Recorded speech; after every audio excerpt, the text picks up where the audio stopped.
What's up, Pitt fans? Noah Hiles, Chris Carter here with the Pittsburgh Post-Gazette. And as always, we got another Pitt mailbag. Chris is locking in here. Let's go, baby. I appreciate it. All right. So the Panthers, of course, coming off another loss, if we're talking about the football team, that is, losing Saturday night at Yankee Stadium 28-13 to the Syracuse Orange. The basketball team, meanwhile, we don't know the result from Monday's game as we're recording this Monday afternoon, but a great first week of the regular season at the very least for Jeff Capel's team. They started the season 2-0. We'll see, obviously, how they play out Monday evening. We won't be able to comment on that one because we're recording now.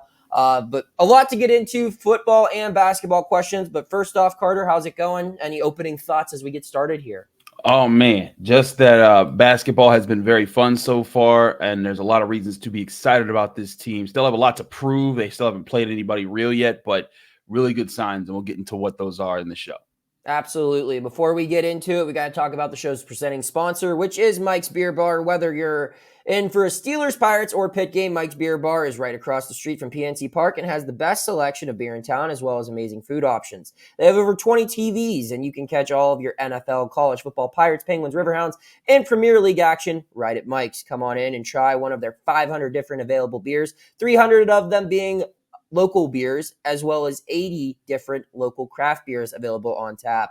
You can also get a flight to try out every option you could dream of, and trust me, you won't run out of favorites because I never do, and I'm always there. Try their steak on a stone for an awesome meal where you can choose how hot you want your steak cooked with a heated stone right in front of you as you enjoy a night out in Pittsburgh. Come on in to Mike's Beer Bar and get your sports fix and experience the best bar in Pittsburgh.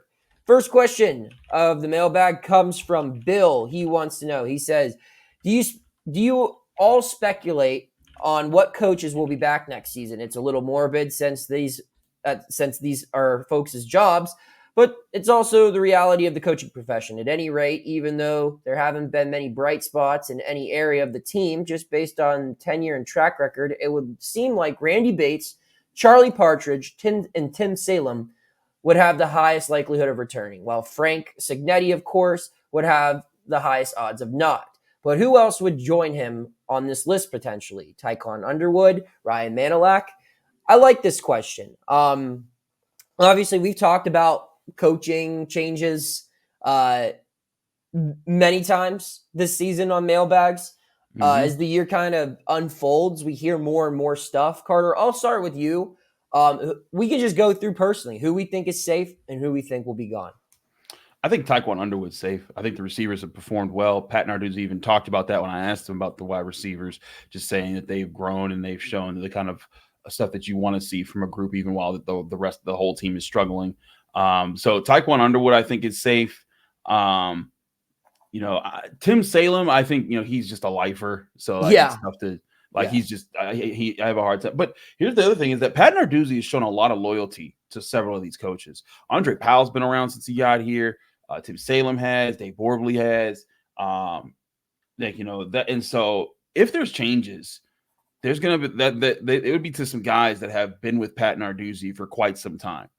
And I look at those guys right there, especially Borbley and Powell at, not that Pat Narduzzi is going to want to get rid of them, but I feel like he's like if you're people behind the scenes that have any influence on what Pat Narduzzi and telling what Pat Narduzzi has to do if he wants to not be on less of a hot seat next year, it would be to make some changes on offense with how things operate. Frank Cignetti seems to be like an obvious choice just with how the offense has performed this year, but at the same time, I look at Pitt's offensive line hasn't progressed, and granted, lots of injuries to this group, that Dave Borbley can't help that. But there are a lot of young guys, like Ryan Baird, that I thought we'd see more progress from, and we haven't seen the progress from them as much. The running back room, it kind of just is what it is, and special teams hasn't been great. So those are both under Andre Powell's watch. And again, this isn't me saying they're going to get fired, but I was like, if you put a gun to my head and said, hey, you got to pick two, a couple guys that would be looked at, those would be the first two that I would say would have the likelihood of being looked at for that. What about you? My rankings, I think there are four guys who I would not be shocked to see gone.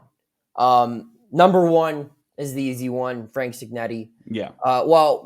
We don't know the specifics of his contract. I'm not even sure that he's under contract next season. Those details have never been made public, to my understanding. So I'm not even sure if this guy is under contract next year. And if he's not, then there's just no way he's back. But regardless, even if he is, I don't expect Frank Signetti Jr. to be back. And that goes with pretty much everything anyone on the beat has heard, that it seems like he is done at the end of the year.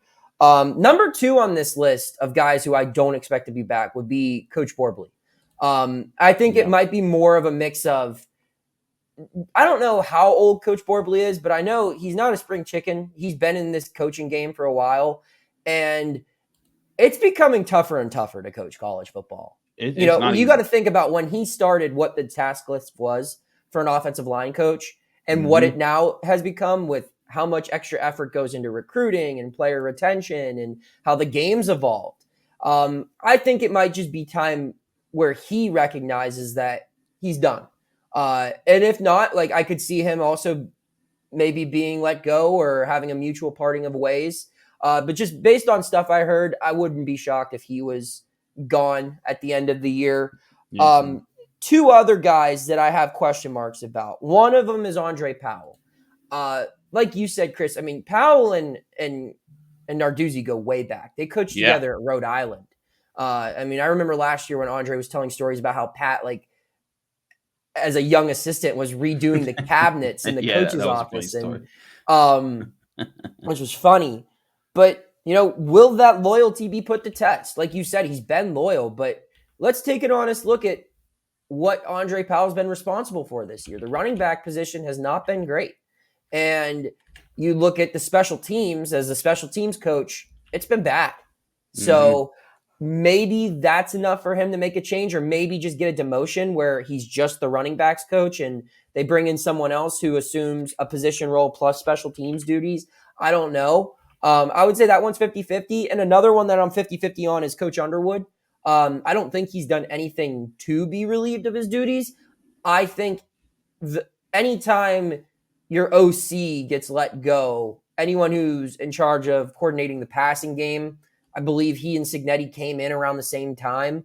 They might just be kind of a package thing where if one goes, the other's going to go. And whereas Signetti, I don't know what his next stop will be.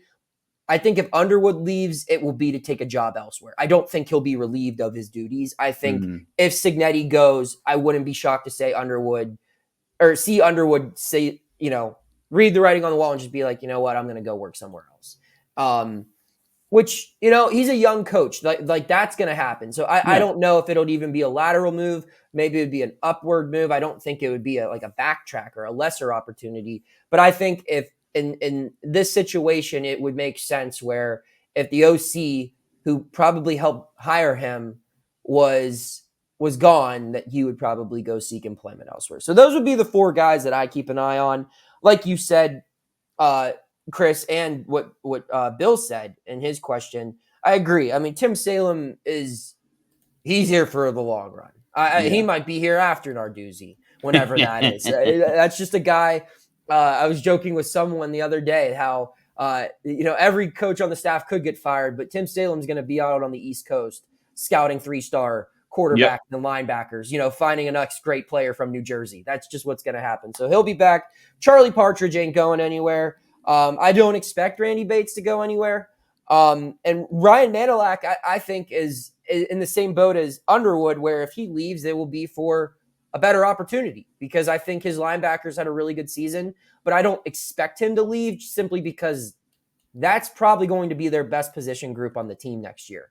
Yeah. So I would expect him to stick around, and then both secondary coaches, Archie Collins and Corey Sanders, don't expect them leaving not on their own terms. You never know after 2-7, whatever the season ends being. Best case scenario 4-8, worst case scenario 2-10. Some guys might just want to change the scenery, and can you blame them? Possible. But out of all the people who are kind of forced out, I would say it would go Signetti 1, Powell 2, Borbs 3, and then Underwood 4. That would be my rankings. So, on the note of departures, Russ wants to know, do you expect to see a large group of players leave in the transfer portal at the end of this season, or will the fact that most of them are young and can return as a starter, will that be enough to keep the team's core together? I'll start with this one. I think there will be a larger number of total transfers this year. I mean, you even look last year, like it wasn't like they only lost one or they lost a decent amount of guys. Like I don't have the exact number in front of me. It feels like at least 5 to 10 left. You figure 2 receivers, a couple guys on the defensive side of the ball. There just weren't a lot of significant departures. I would say probably the most significant portal, obviously the starting quarterback left, and then John Morgan on the defensive side of the ball. But no one else really like that big of a name left. Where I think this year, yeah, you're going to see probably a more notable name leave. I'm not sure who that would be. But I think where it's going to stand out is Pitt has a lot of guys who can be a graduate transfer.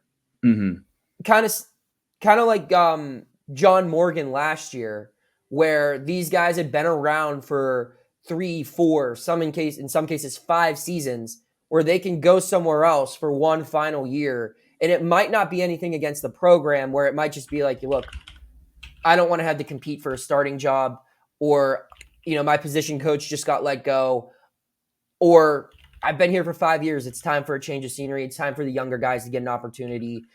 One of those 3 factors could lead into someone, and this isn't anything I've heard, but just for example, like a guy like Bub Means has another year, a guy like Deion Hayes, a guy like Nate Temple, a guy, players like that, Brandon George, who all have 1 year of eligibility, where there are talented young players around them, and they might just want to go somewhere else where maybe they can get a little bit of NIL money, and be a bigger focus because they were brought in through the portal. So that's what I would see. Yeah, I do think that the number is going to be higher. I don't think you're going to see a ton of players where when you read their name and think, wow, like that's a big loss. Because quite frankly, I mean, when you're 2-10 or 2-8 right now, that you're not getting great production from many people. Yeah. I mean, so I guess that's the way to round this up is, yes, I do think there will be more transfers. I'm not sure how many young starters with multiple years of eligibility will be gone, but I do think there will be a decent amount of guys who take their final senior year or their COVID year as a graduate transfer somewhere else. Yeah. I mean, I think this is a group that also has a bunch of guys that have played together for a bit. And I think that counts for a lot for them.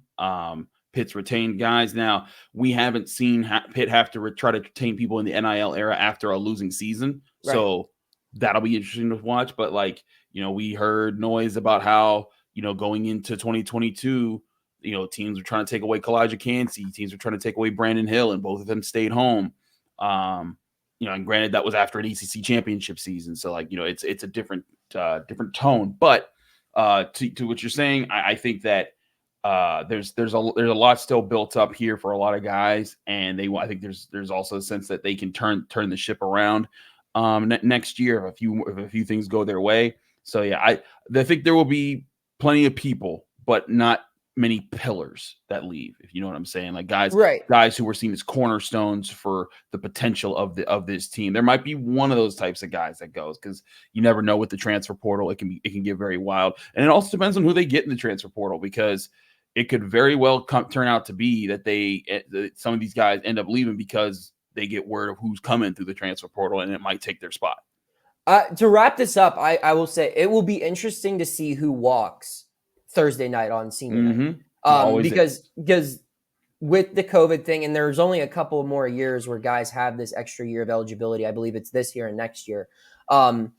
So while, yeah, I think the bulk of the people who leave will be players that if the COVID year had not existed, they would probably be just out of eligibility anyway. Right. I think everyone who walks pretty much this year on senior night will be gone. I think that's a safe assumption to make, or a very, very large percentage, where that wasn't necessarily the case last year. So we'll move on now. Bill wants to know Thursday's matchup with Thursday's matchup being against Boston College. Is there any chance we see Phil Jurkovec get some playing time? If so, where? I want to start this off by saying we saw the impact a tight end under center can have on offense on Saturday. I mean, Syracuse had a leading rusher and a leading passer. That was a tight end. And that guy was also recruited to play quarterback out of high school by Pitt. Sorry to make that joke. But no, in all seriousness, I do expect to see Phil on the field. Yeah. And I think we will see him in a multitude of ways. I would not be shocked to see him out on special teams where we saw him a little bit. I believe that was the Florida State game where he was on the punt return unit.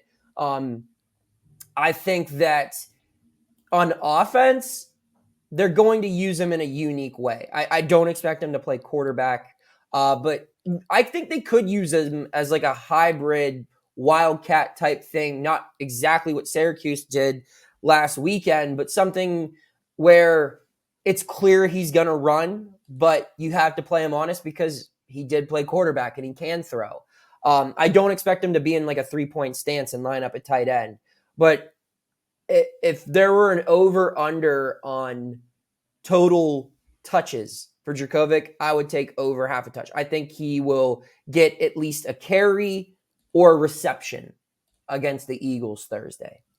Maybe even a pass. You know what? I'll say that too. I'll even go over under 1.5. I think he will have at least two I'll take involvements on a play. Yeah. Carter, what about you? I'll take the over. I can see jet sweeps. I can see all sorts of things. I think they'll throw him in there, and especially because like now, like this ain't. I know Pat Narduzzi is gonna say we're playing to win and all that, but like now there's not nearly as much pressure to like you got the ACC championship on the line. They're gonna go play with their hearts out, and part of their hearts out has been Phil. And one thing I think across the board, what we've heard this year. Nobody's lost Phil. Like no one, the players aren't like, bah, he's a tight end now. We don't care. People like him and like him because of the effort that he's put in. And he at least to our knowledge, he has not sit and moaned and complained or anything. He was just like, how can I help this team still? I only got like about a month left of football in my collegiate career. I'd love to find a way to contribute. And he is doing that. So I think the team will be more than happy. I mean, you saw in the what was that game when they called the QB sneak? That was Florida State. When he got that, the whole team was like dapping him on the helmet, right. Like they were psyched for Phil. I think the team wants something like this to happen. I think that that Cignetti will give that to him. Pat will be more than happy to give that to him, and I think the players will want to help make that moment for him happen. I agree, and in a year like this where there just hasn't been a lot of things to be excited about, I think that gives your team a spark when you can give a moment to a guy like that. So yes, Steve wants to know, who do you two think will start at quarterback Thursday? And to follow up, who do you two think should start at quarterback on Thursday? Carter, I'll let you start with this one. It should be Christian, and it will be Christian. Listen, I know there's frustration with how he's played, and there's been a lot of mistakes. It's not clean at all. I'm not saying that Christian has, I'm not trying to be a Christian Veilleux truth or anything, but when they put Nate Yarnell in, you could see the difference. Like there was a play where everything was kind of lined up and okay, and he just gets skittish for no reason, and he just starts running, and it's like, why are you trying to move? They have the alignment you want. The offensive line is protecting, and that's something that you don't see as much from Christian. Christian made some terrible mistakes. The interception that he threw, the pick six, there was no excuse for that. The 2 fumbles that he had, no excuse for those either. And so he's done that, but I see more of the potential in Veilleux than I have seen in Nate Yarnell. I think Nate Yarnell is a solid backup option that can give you a spark if you absolutely need a change in game because a guy is just out of his mind playing terribly and can't be fixed in the game. But as far as a guy, you stick with Christian Veilleux right now. You have him finish the season out and go from there. And if you want to bring him back next year, great. But this game, it should be and it will be Christian Veilleux. I'm not 100% confident that it's going to be Veilleux all by himself. I wouldn't be shocked to see it be like a 2 quarterback thing for the rest of the year. Because Pat's done that in the past where they played multiple guys. And I think you've got to a point where, he uses the term, we're trying to win a football game. It might be in your best interest to give both guys an opportunity if you're trying to win a football game because you need to see who's playing better. Because Christian, you give him the pass against teams like Florida State and Notre Dame, but his worst game of the season came against the worst team he's played this year. So I think at the very least, you give Yarnell an opportunity here. I think Christian starts. I think he should start, but I wouldn't be shocked at all. And I'm hoping to keep digging and maybe find some more stuff out on this, which is, what we're paid to do. But, I haven't heard anything concrete right now, but I would not be totally caught off guard if we saw Nate Yarnell come in and just get a couple of snaps. Maybe they alternate quarters or series. I don't know what that would look like, but I'll just say, I don't think it will be Christian Veilleux getting 100% of the snaps with the ones on Thursday. So, and that's just going off of my own educated guesses here because I was asked the question. Bruce wants to know, okay, football talk is done. Carter, take a deep breath. We made it through it. All right. Bruce wants to know, is it wrong to be super excited about how Pitt basketball has looked in the first week of the season, or are we jumping the gun? Well, Bruce, they just lost by 30 to Florida Gulf Coast Monday night. I'm just kidding. We don't know. We don't know how Monday night went because we're recording this at 3:00 in the afternoon. I don't want to assume either way, so we'll just speak on the first week. Judging off the first week, I'd say be optimistic. I wouldn't, declare this team an ACC champion. But what I would say is how that team looked in the first week of the season this year was equivalent to what Pitt looked at its best last year at any moments. You look at their most dominant performances when they were blowing out Louisville midseason. I think that's when the team was really firing on all cylinders. The second Louisville game especially. Just the way they dominated Louisville, who, let's be honest, isn't that far away from a Binghamton and North Carolina A&T. Last year's Louisville team compared to those teams this year. Pitt looked really good. Now, again, I think they see another step up in competition Monday against Florida Gulf Coast, and that'll be interesting to see how that plays out. I think Jacksonville is a decent opponent, but then the real games start next week in Brooklyn. But overall, yes, there is certainly a reason, in my opinion, to be encouraged. But don't go thinking that this team's just, don't go thinking we're back in the heart of the Jamie Dixon era. And this team is a lock to be a 4-seed or better in the tournament. They still have a lot to prove before they're anything aside from frisky right now. Yeah. But at the same time, too, it's like, for quite some time, these games were not easy for Pitt. No, they were not. They're not. There were some stuff. I covered Pitt when they lost to the Citadel, and buddy, woof, that was those were some dark times. And like the next day, Judah Mintz decommitted, and it was just the program was on fire. So for them to not only be winning these games, but to be beating these teams like Pitt normally used to beat teams that were non-conference, start of the season, just pushovers. That's a very good sign. And you have every right to be excited about it. And I also think the ways that they're doing it, they're athletic. They can still shoot. Multiple people can still shoot. Their length is good. Their depth is good. They're letting these guys play a little bit, and they're having fun together. They seem to like each other. That's a lot of boxes to check right now. And those are boxes that weren't always checked in the Jeff Capel era. So, as far as should you, does it feel right or does it not feel right to be excited? Be excited right now. You're a Pitt fan. You saw last year and what that could do for you. I think that the more positivity that goes into this, I'll be interested to see. I'll ask this question to you. I'll jump in on the mailbag here, Noah. Do we see, or how soon do we see a packed Pete this year? Because it hasn't been packed in any of the first two contests, but that's normal for these types of games, and Pitt's still not back to its prowess yet. But how long would you say before that we see a packed Peterson Event Center? Let me pull up the schedule. I also want to add on to the fact that another reason to be optimistic too is there have been two instances, and one in each game, where I think in past years things would kind of fall apart for Pitt. In the season opener, the best player on the team gets 2 fouls in the first 7 minutes. And in past years, that kind of leads to a scoring drought. But instead, they figure it out. And they get like a crazy scoring rampage from Jorge Diaz-Graham, and the show goes on. Then you look at Friday night, they started ice cold from the field. Mm-hmm. And the fact that no one really blinked and it was just, all right, we're just going to play the hot hand now until everyone else figures it out. That's a sign of a good team, that they're not rattled by these early mistakes. As far as an early sellout goes, it depends on how Brooklyn goes.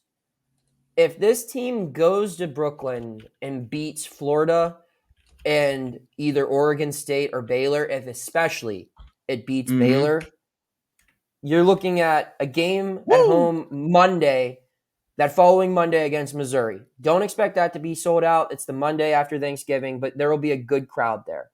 And then you go to at Morgantown. Or no, excuse me. After the Missouri game is a Sunday home game at 2 p.m. against Clemson. Yeah. Now, are the Steelers playing that Sunday? They are. They are playing the Cardinals, but it's the Cardinals. But if the Steelers are good, I don't know. I don't know. Tough. See, that's so tough. Part of me, my brain, I thought that was the week they played New England. And I was like, if the Steelers are off that Sunday and Pitt's still unbeaten and Clemson's good, I thought that could be the first sellout. But nope, the first sellout's going to be on, I don't know, because the North Carolina game's on January 2nd. That's when everyone's on break. So I don't know if that's going to be a sellout. Yeah, it's tough. I would say probably the 9th against Duke will probably be the first sellout. I think that's a good bet. I feel like most people will be back on campus then. I feel like based off the way things are trending, Pitt will be in a favorable spot. That could be a ranked matchup, top 25 matchup. Tuesday night, 9 p.m. tip. That's kind of tough. But I think that the hype around Duke, the hype that if they can beat West Virginia, if they can avoid an upset against Syracuse, if they can beat North Carolina, I mean, we'll be well into the basketball season by that point. I think either Duke or that Saturday, the 23rd against Notre Dame, those would be my first two, or Saturday, the 3rd, in February will be the first two sellout opportunities. Yeah. Oh no, it's hard to sell out. Yeah, it's hard to sell out that place when, on a Sunday game, like the circumstances just aren't ideal. Like they've got big games, but people aren't going to be on campus for those games. And it's just early in the season. But I think once it gets rolling, I'll say this. I think there will be more sellouts than there were last year. There were 2 last year. I would say I put the over-under at 4.5 this year. So I think it's a good number. Yeah. Yes. All right. Carter, any final thoughts? Just that I'm excited to cover this basketball game that's technically already happened by the time you're listening to this. So we'll have a lot going on there. It's senior day. I'll say this too. It's senior day this week for the for Pitt football. Guys at Boston College. I hope that they these are guys that I've covered for years now, and guys that we've covered all season and last season.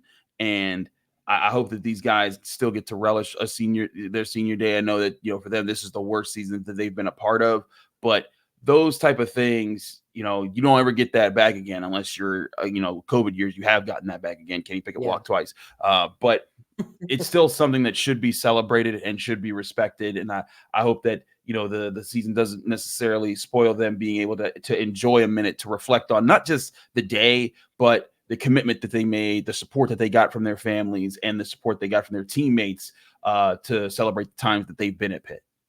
All right. I think that's a good place to wrap it up on. For Chris Carter, I'm Noah Hiles. We're signing off saying keep tuning in to the Post-Gazette Sports Now YouTube channel and podcast network for all of your Pittsburgh sports coverage by the Pittsburgh Post-Gazette. Take care.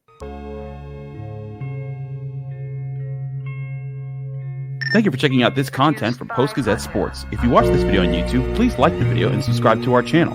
For all of the sports coverage the Post-Gazette has to offer, visit post-gazette.com.